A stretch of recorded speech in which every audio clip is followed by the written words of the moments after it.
আপনাকে কি করে ভালো না বাসি ইয়া রাসূলুল্লাহ।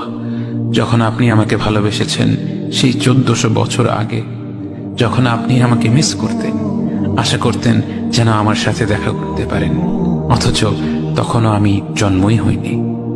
সেদিন সাহাবীরা আপনার চোখে পানি দেখে বলল, ইয়া রাসূলুল্লাহ, আপনি কাঁদছেন কেন? আপনি বললেন, আমার ভাইদের খুব দেখতে ইচ্ছে করছে। সাহাবীরা বললেন, আমরা কি আপনার ভাই নই ইয়া রাসূলুল্লাহ? আপনি বললেন, না, তোমরা আমার সাহাবী।